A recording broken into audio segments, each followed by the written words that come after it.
مرحبا وأهلا بكم في برنامج داخل واشنطن. معكم مضيفكم روبرت ساتلوف. في أكثر الأعوام الانتخابية جنونا على مر التاريخ سيلتقي الجمهوريون في مدينة كليفلاند في منتصف يوليو لما قد يكون أكثر المؤتمرات الحزبية جنونا خلال العقود. في وقت يجدر فيه بالجمهوريين التوحد لمحاربة هيلاري كلينتون، هم اليوم منقسمون أكثر مما كانوا حين كان لديهم 17 مرشحا. كلما أكثر دونالد ترامب من الحديث زادت إهاناته للأقليات وأغضب أكثر القادة في الحزب. حين يجتمع الجمهوريون في كليفلاند، هل يمكن أن يوحد ترامب صفوف الحزب تحت قيادته؟ هل سينتقي هذا الغريب عن عالم السياسة سياسيا مخضرما نائبا للرئيس، أم أنه سينتقي غريبا آخر عن عالم السياسة؟ Welcome back to Dakhel, Washington. I'm sitting with our panel of political experts to discuss the Republican National Convention. Gentlemen, thank you for joining me today. Always a pleasure, Rob. Cleveland, Ohio. The Republicans are meeting. How did they end up in the Rust Belt of Cleveland, and does it matter that they're where they are?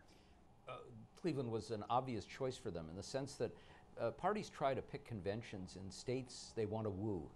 Ohio is a state where no Republican has ever won the presidency without winning Ohio. It is one of those purple states, as we say, you know, blue states that are firmly Democratic, red that are firmly Republican, purple that could go either way. And they believed early on that if they could make the showcase in Cleveland, the biggest city in Ohio, it would work to their advantage. Now they're a little uneasy. Why are they uneasy about being in Cleveland? They're uneasy because their showcase may turn out to be an embarrassment. A topic okay. we may get to a little bit later on in the show. So, how important is this event to Donald Trump? I think it's a defining event. I think the event will be one where we have such low expectations of what may happen there that if he's able to pull out something that looks like a cohesive reunification of the Republican Party in a Rust Belt state that has had a tough time with the global economy, generations of people who have worked in industrial and manufacturing jobs, wondering whether the kind of rhetoric that Donald Trump has brought to this will work for them or not. If they're able to pull all that together, then Donald Trump will perform way above expectations, and it could be, if it is the flop that many of us expect or think it will be because of the dissension and debate inside the Republican Party that seems so hard to pull back together, then it will be perhaps their crucible when they just simply fall apart and you don't see a Republican Party come back for many years. So, who controls an event like this? 4 days in Cleveland. Who sets the agenda? Is it the party? Is it the candidate? How does that process work? It usually is a collaborative effort between the party officials who've been working on this for a very long time, and that's led by the chairman of the party, in this case, a man with the very funny name of Reince Priebus from Wisconsin, and they have convention managers and the candidate. Now, what we're going to see this time is an unusual tug of war between the candidate Donald Trump and the party hierarchy. They want to control things. He wants to control things. One thing we have to say about Trump, he is a marketing genius, and his concept of this convention is very different than the usual one. He's talking about speaking every single night. Usually the candidate doesn't make an appearance until the final night when that candidate is anointed and comes out to give the big speech. He may do it from different cities leading up to Cleveland. He wants to make it about him and not so much about the party. Now, at the same time, there are often fights about the platform and other rules. They showcase other kinds of people. But what we also know now is that there is a real struggle going on between the party establishment figures, Speaker Paul Ryan in the House of Representatives, Majority Leader Mitch McConnell in the Senate, Priebus and others, and Trump. They want to get him on message, their agenda. He believes that they're full of it, that they kept telling him all along, you can't do this, you can't say that, and now they're trying to control him. This is the quintessential alpha male. He's not going to be controlled by others. So there's just an awful lot of tension as we approach the time of this convention itself.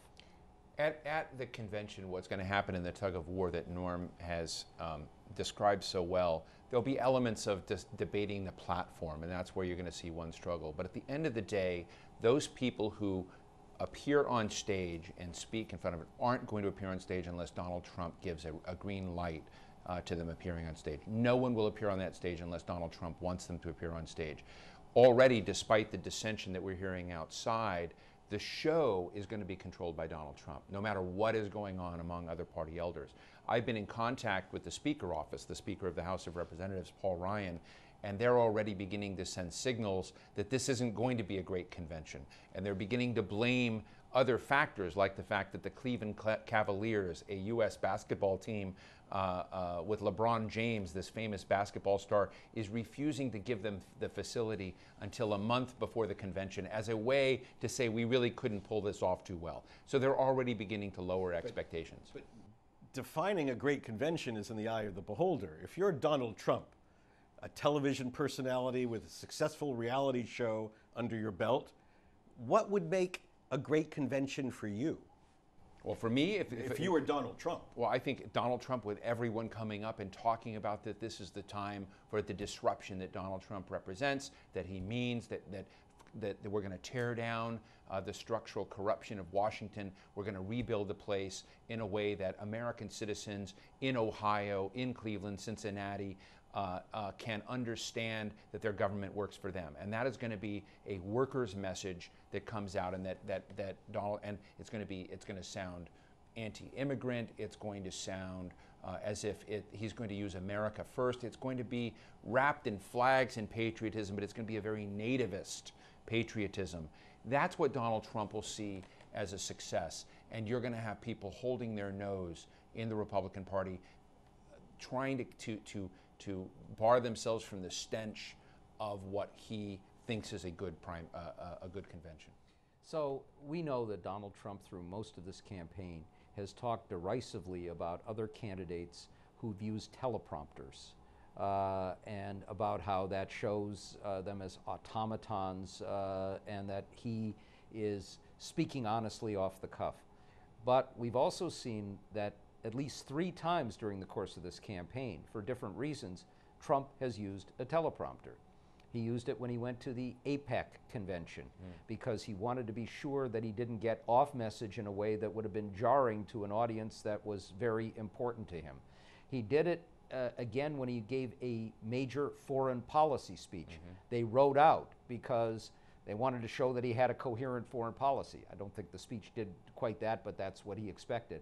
And in the aftermath of this huge controversy over his taking on a judge in a private civil suit against his former business, Trump University, where he had gone off and just ripped into this judge as unfair because the judge is a Mexican, he gave a teleprompter speech to show that he was being more presidential in the aftermath of sewing up the nomination.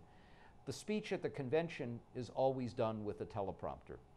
And we're going to see an enormous struggle over who writes that speech, but also whether Trump will go off message, will stick with it. He's not very comfortable using a teleprompter, or will give his fundamental talk, which is in many ways discordant with the message the Republican Party wants to put out there. So how much of this message will be anti-Hillary? How much will we see night after night some deep and vicious attacks on Hillary Clinton as opposed to the Trump message, such as it may be? I think it's going to be 90% anti-Hillary by that point. I think that he is smart enough and his people are smart enough that they need to turn the focus from being tension within the Republican Party to uniting the Republican Party in its dismay and dislike and disdain for Hillary Clinton. And I think that he is going to have everyone define Hillary Clinton as the enemy. And even with Paul Ryan, the Speaker of the House, who essentially said that Donald Trump engaged in textbook racism, but then refused to withdraw his support, basically said that Hillary was worse. And so that will become the line that Donald Trump tries to unify the Republican Party with. It'll be the dominant theme. I agree completely.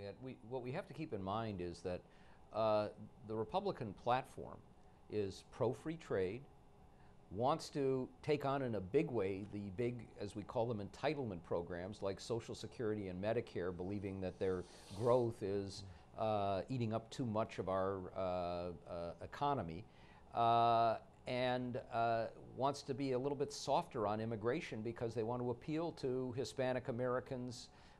They are not quite as tough on Muslims as Donald Trump has been. So his views are different from the party core. How do you reconcile those things and get people who have very different policy agendas who have to support their nominee? What unites them? Just what Steve said. Opposition to Hillary Clinton. And so the best way to mask your differences is to focus on your enemy. Okay, when we come back, we're going to talk just about this. To what extent does the platform mean anything in the Republican Party? And what do all the party elders, Mitt Romney, George Bush, what do they do when their party meets in Cleveland to hear Donald Trump?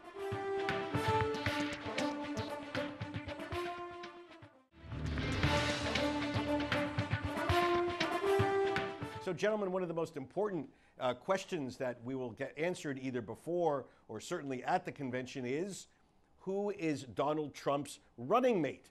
Who will be his vice presidential candidate? What do we think? How does he roll it out? Who are the likely candidates? Steve, I'll start with you. I really want to hear what Norm puts in this, because the people that I thought that were positioned well, people like Rob Portman, from Ohio, the senator from Ohio, who has been a former U.S. trade representative, and others, seemed like a way that Donald Trump could smooth some of his rough edges and bring someone from the very state where the convention would be.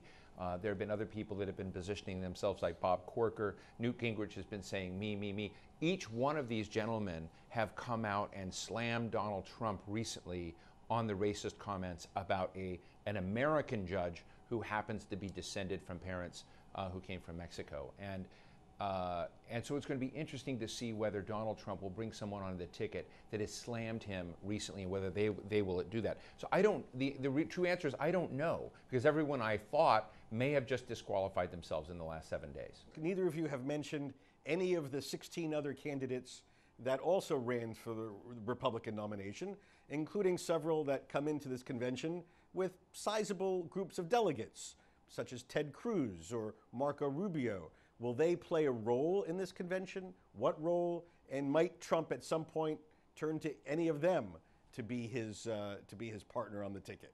Right now, it's hard to find any of them that have agreed that would go to the convention. John Kasich, who was one of the last to come out of the convention, simply said, "Why would I go?"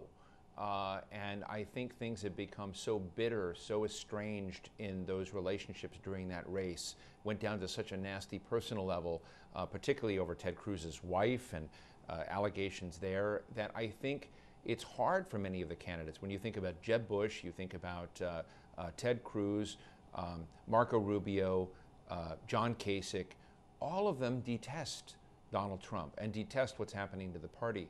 So for them to step forward and say they would both go and contribute to his succeeding. Now, there are people like John McCain and Bob Dole, candidates of the past, who have basically said we need to listen to the people, we need to support him. Bob Dole most strongly. And this has been surprising, but none of the candidates that I can find that have run against him have any interest being either on the ticket or going to the convention. There are two exceptions to that.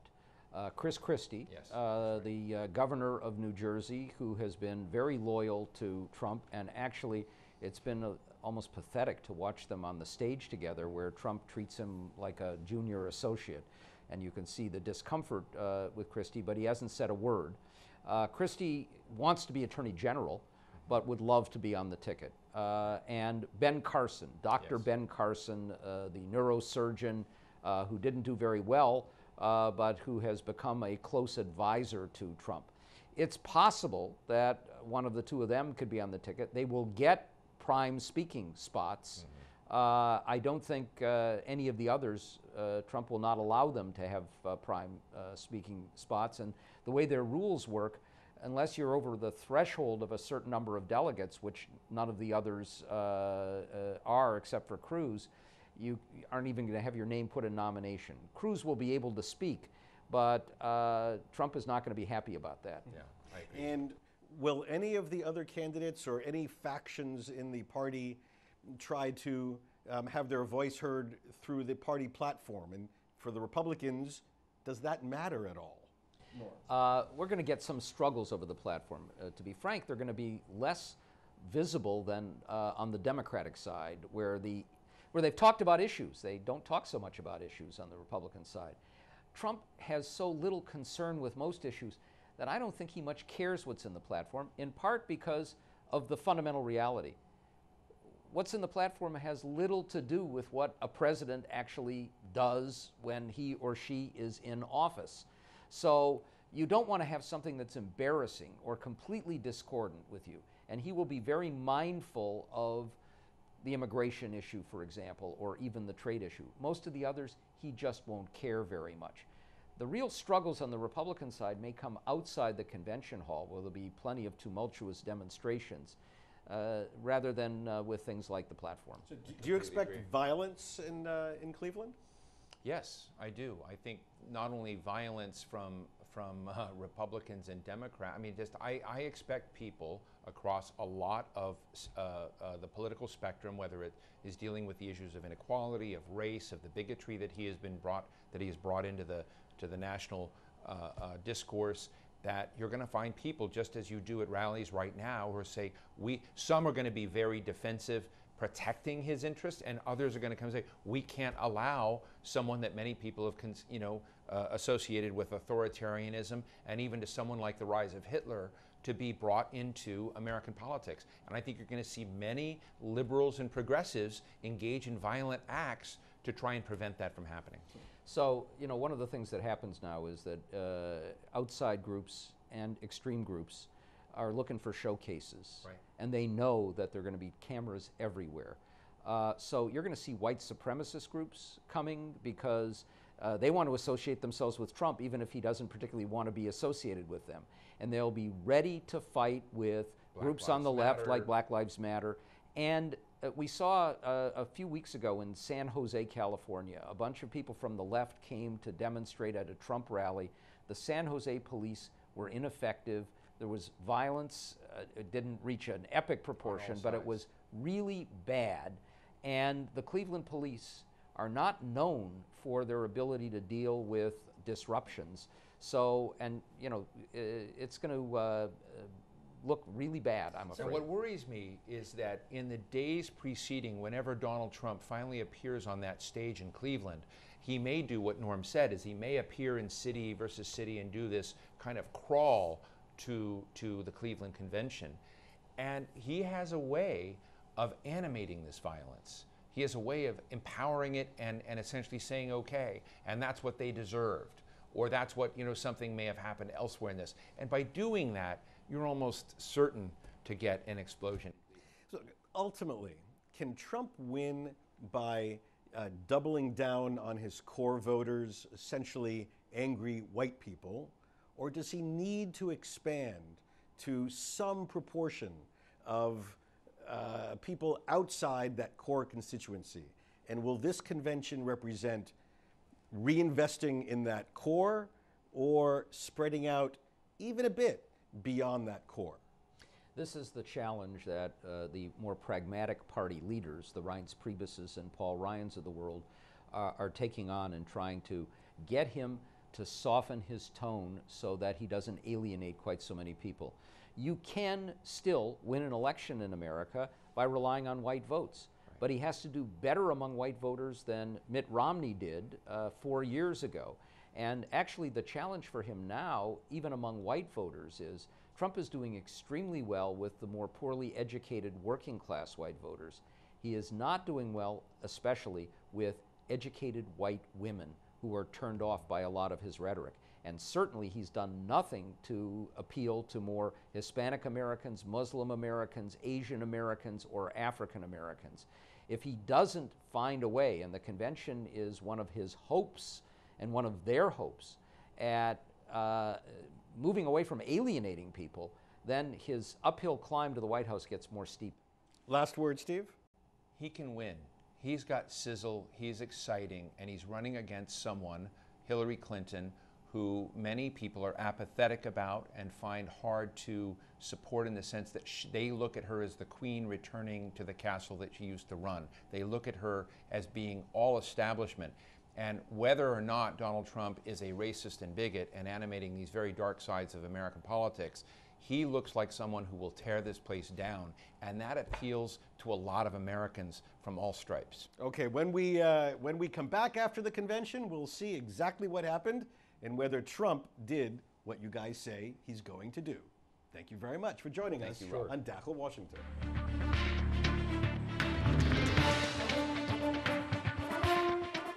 بهذا نصل إلى نهاية هذه الحلقة من برنامج داخل واشنطن. إذا كانت لديكم أي استفسارات أو تعليقات حول هذه الحلقة وخاصة حول حملة هيلاري كلينتون الرئاسية، أرجو أن تراسلوني مباشرة على عنوان البريد الإلكتروني التالي insidewashington@alhurra.com. معكم روبرت ساتلوف. شكرا لكم وإلى اللقاء.